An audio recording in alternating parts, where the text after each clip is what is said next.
1915 সালের 9 জানুয়ারি গোপালকৃষ্ণ গোখলের অনুরোধে Gandhiji south Africa থেকে ভারতে ফিরে এলেন।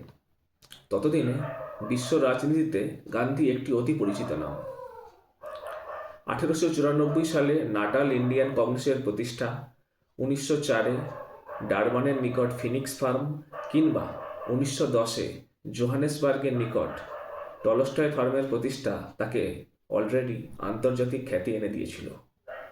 ভারতে পদার্পণ করে তিনি আহমেদাবাদ শহরে সবরমতী আশ্রম স্থাপন করলেন এবং গোপালকৃষ্ণ গোখলের অনুরোধে ভারতের স্বাধীনতা সংগ্রামে অংশগ্রহণ করতে শুরু করলেন। কিন্তু শুরুতেই তিনি কোনো আন্দোলন করেননি। তিনি কি করেছিলেন জানো? গোটা ভারতবর্ষটা ঘুরে বেরিয়েছিলেন। কোথাও কাজ করতে গেলে সেই জায়গার মাটির যে গন্ধ এবং জনগণের পালস বোঝাটা খুব জরুরি। গান্ধী ছিলেন দিগদর্শী, তাই তিনি এটা বুঝতে পেরেছিলেন। তার পরিচালিত আন্দোলনগুলোর কথা বললে অনেকেই বলে দুটো খুব জনপ্রিয় আন্দোলন আমরা সবাই জানি। 1942 সালের কুইট ইন্ডিয়া মুভমেন্ট বা ভারত ছাড়ো আন্দোলন, যেখানে তিনি বলছেন করেঙ্গে ইয়া মরেঙ্গে, অথবা 1930-এর সিভিল ডিসোবিডিয়েন্ট মুভমেন্ট বা আইন অমান্য আন্দোলন, যেখানে জড়িত আছে তার সেই বিখ্যাত ডান্ডি মার্চ।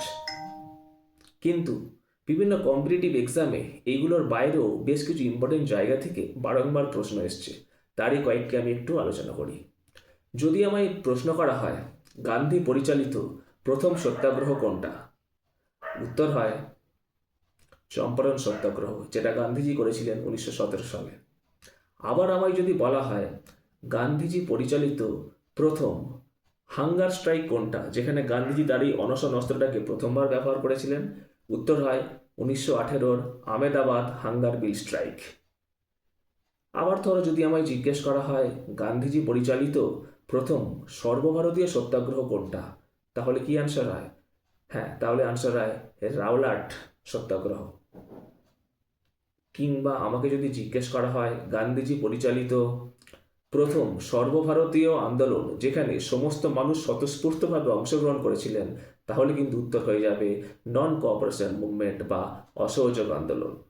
লাস্ট আর একটা কথা বলি, এই চারটে প্রশ্ন ছাড়াও আরও একটি খুব ট্রিকি প্রশ্ন এসছে বিভিন্ন সময় কম্পিটিটিভ এক্সামে। সেটি হলো গান্ধীজি পরিচালিত কোন আন্দোলনে প্রথম স্বতঃস্ফূর্তভাবে মহিলারা অংশগ্রহণ করেছিলেন, উত্তর হয় সিভিল ডিসোবিডিয়েন্ট মুভমেন্ট।